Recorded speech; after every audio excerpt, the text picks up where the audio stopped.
मौत का इंसाफ। लोकेश, विशाल और अर्जुन तीनों रेलवे स्टेशन के पास के ही मुकेरा गांव में रहते हैं और तीनों का रोज शाम का काम था रेलवे स्टेशन जाकर बैठना और आवारागर्दी करना, जैसे उनका वही एक काम था। एक तरह से कह सकते हैं कि वो तीनों आवारा लड़के थे। उसी रेलवे स्टेशन पास में ही एक पुराना गेस्ट हाउस था जिसमें एक बूढ़ा चौकीदार रहता था। वो चौकीदार रोज शाम के 7 बजे उस गेस्ट हाउस में अपनी ड्यूटी पर आ जाता था और तीनों लोकेश, विशाल और अर्जुन भी रोज शाम को 7 या 7:30 बजे उस रेलवे स्टेशन पर आवारा गर्दी करने जाते थे और रास्ते में ही उन्हें वही गेस्ट हाउस मिलता था और यह तीनों रोज उस बूढ़े चौकीदार को आते जाते परेशान करते थे। कभी बूढ़े चौकीदार की टोपी लेकर भग जाते या कभी बूढ़े चौकीदार के पीछे बम फोड़ देते तो कभी उल्टा सीधा बोलकर भग जाते। यह भी उन तीनों का रोज काम था और बूढ़ा उन तीनों का कुछ नहीं कर पाता था। ऐसे ही एक दिन की बात है, यह तीनों रोज की तरह आज भी रेलवे स्टेशन आज ही रहे थे। तभी अर्जुन अपने दोनों दोस्तों से बोलता है, अरे वो देखो, वो बूढ़ा लगता है, आज अपने थैले में कुछ बढ़िया खाना लाया है, चलो उसे वो थैला छीन कर लाते हैं, वैसे भी मुझे बहुत भूख लगी है। अर्जुन की बात सुनकर लोकेश बोलता है, हाँ यार, तू सही बोल रहा है, भूख तो मुझे भी लगी है।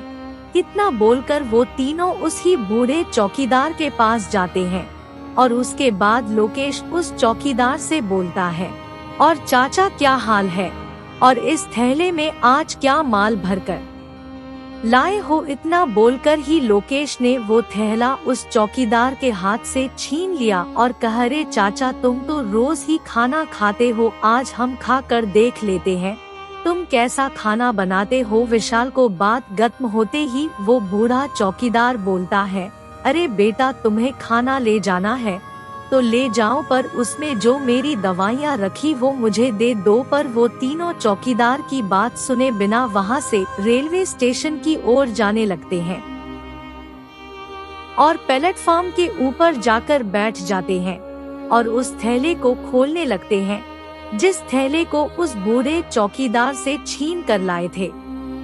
जैसे ही तीनों उस थैले को खोलते हैं, पहले तो उसमें से दवाइयाँ निकलती हैं।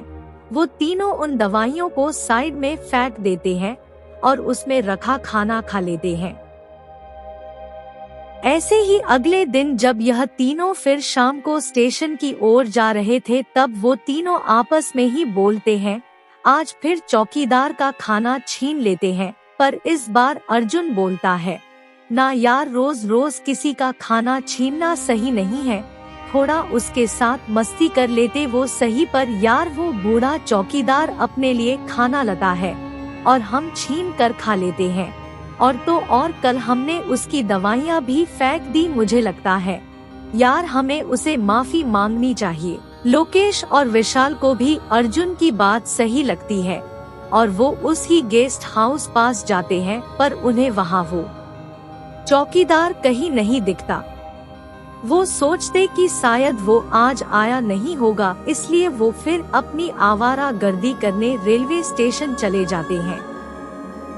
और अगले दिन वो तीनों फिर जब रेलवे स्टेशन जा रहे थे तो आज भी उन्हें वो चौकीदार गेस्ट हाउस में कहीं नहीं दिखता।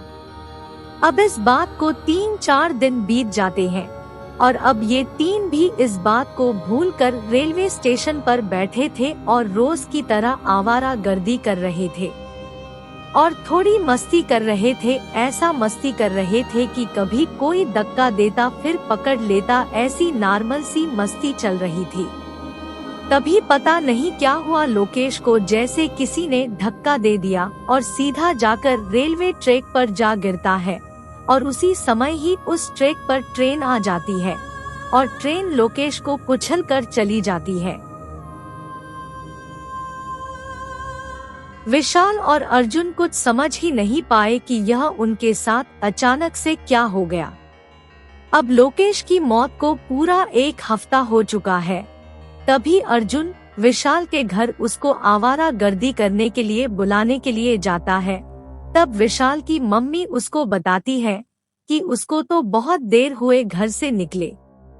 विशाल की मम्मी की बात सुनकर अर्जुन समझ जाता है कि वो स्टेशन ही गया होगा, इसलिए वो भी स्टेशन की ओर जाने लगता है।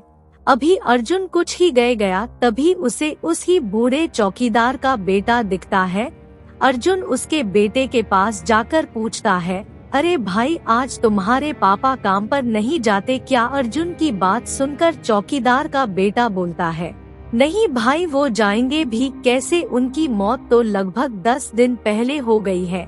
उनकी तबीयत बहुत खराब चल रही थी, फिर भी वो रोज काम पर चले जाते थे। पर एक दिन कुछ बदमाश लोगों ने उनका बैग छीन लिया। उसमें उनकी दवाइयाँ रखी थी जिसे उन्हें खाना जरूरी था और वो दवाइयाँ नहीं खा पाए, जिससे उनकी तबीयत और भी ज्यादा खराब हो गई और उसके कुछ समय ही बाद उनकी मौत हो गई।